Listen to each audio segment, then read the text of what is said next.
Bismillahirrahmanirrahim. Assalamualaikum warahmatullahi wabarakatuh. Okey, bertemu kembali untuk sesi PDPR kita pada hari ini. Okey, hari ini kita nak masuk bab yang kelima, 5.2, pewarisan. Okey. Pewarisan dalam manusia. Setiap anak mewarisi ciri-ciri tertentu daripada ibu bapanya. Pemindahan ciri daripada ibu bapa kepada anak-anaknya dikenali sebagai pewarisan. Maksudnya daripada keturunan lah. Okey, keturunan kamu akan diturunkan kepada kamu dan juga anak cucu lah. Okey, itu makna pewarisan. Okey. Ciri seperti jenis rambut dan warna anak mata ialah contoh ciri yang diwarisi oleh anak daripada ibu atau bapanya. Ciri-ciri ini diturunkan daripada ibu bapa kepada anak-anak melalui gen. Gen mengawal ciri tertentu dalam suatu organisma. Okey, sepasang gen yang berada pada lokus atau kedudukan yang sama pada kromosom homolog akan mengawal satu trait organisma. Pasangan gen yang berada pada lokus yang sama dikenali sebagai alel. Okey, alel boleh hadir dalam bentuk dominan atau resesif. Okey, dominan ni maksudnya kebanyakan orang ada. Resesif ni kurang. Maksudnya daripada 10 orang tu mungkin 2 orang saja yang dapat alel tu. Okey, kamu boleh tengok muka surat 85 lah dalam buku teks kamu. Okey. Setiap kromosom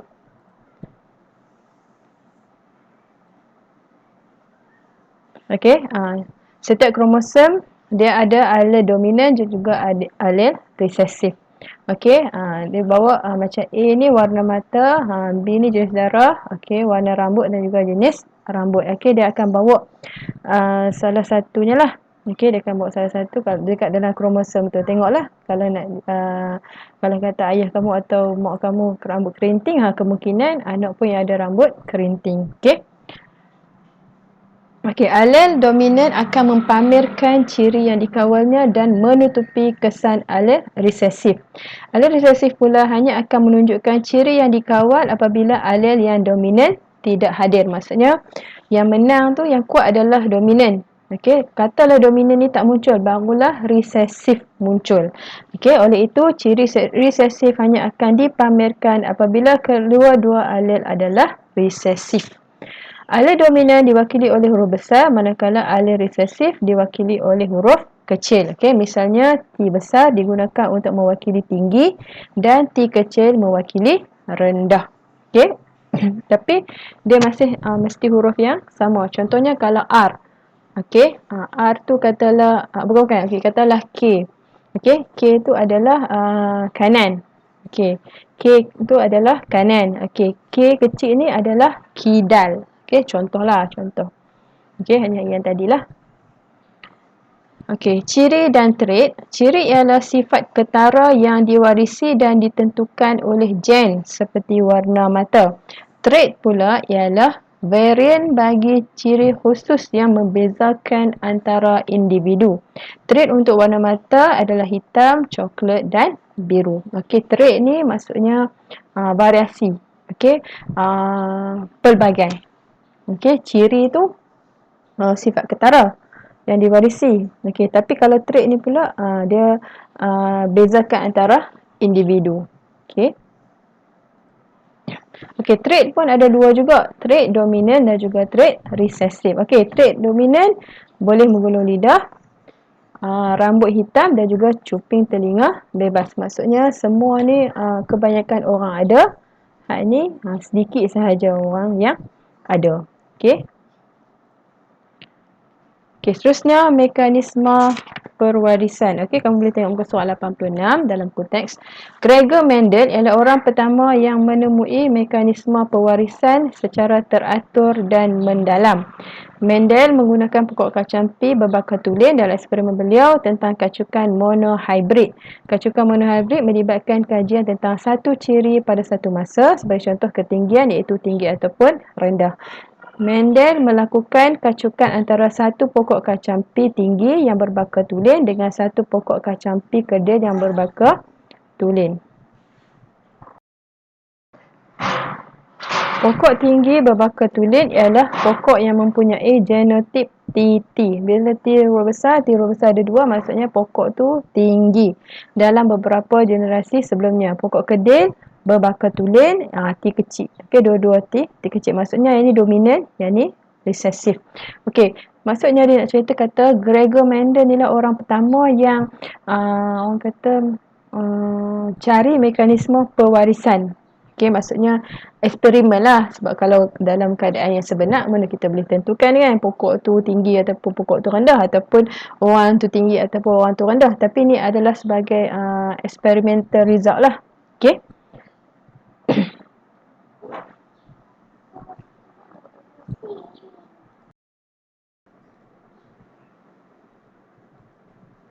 Okey, inilah Gregor Mendel ni, dia yang menemukan mekanisme pewarisan. Okey. Okey. Generasi pertama hasil daripada kacukan disebut generasi filial pertama. Okey. Apabila individu daripada filial pertama dikacukkan, generasi filial kedua terbentuk. Genetik ialah maklumat genetik dalam sesuatu organisma.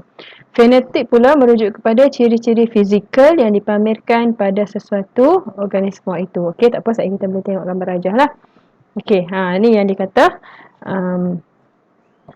generasi filial pertama F1 tu apabila dan juga generasi filial kedua F2. Okey, ni. Okey. Ni filial pertama. Okey, so gambar rajah ni, okey, dia tunjuk pokok kacang P tinggi berbaka tulen. Okey, nampak T dia dua-dua huruf besar. Okey, dikacukkan dengan pokok kacang P keldil berbaka tulen. Okey, T kecil. Okey, melalui proses meiosis, iaitu proses yang berlaku pada gamet. Okey, dia akan menghasilkan 4 sel anak. Okey, T besar ni ambil kat mana? Ambil kat sini. Okey, pecahkan kepada 2. Okey, yang ni pun pecah kepada 2.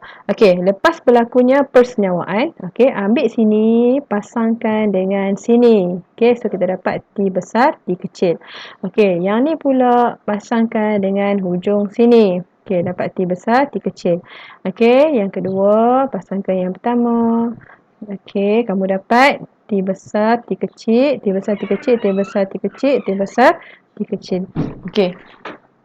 So, kalau kamu nampak sahaja ada huruf besar, maka dia jadi dominan. Sebab tu tinggi, tinggi, tinggi, tinggi. Maksudnya fenotip anak F1 tu, okey, kesemuanya adalah tinggi. Okey. Okey, ini yang kedua, masalah yang kedua. Okey, kacukan monohybrid generasi filial kedua. Okey, kalau yang kedua pula, filial yang kedua, okey, dia ambil tinggi dan tinggi, tapi dia ada bawa satu resesif. Okey, kamu nampak T kecil tu kan? Okey, sama je. Last sekali dia punya step dia sama. Okey, kamu ikut je, sini satu, sini satu, sini satu, sini satu. Okey, lepas tu kamu dapati bahawa ada satu anak pokok tu akan jadi kerdil sebab dia ada resesif. Okey, maksudnya ciri dominan dia tak timbul, okey, tak muncul, maka resesif akan muncul. Maka dia ada 3 anak yang tinggi dan 1 anak kerdil. Maksudnya kebarangkalian untuk dapat anak tinggi adalah 3. Okey, anak yang kerdil dapat 1. Okey. Okey, seterusnya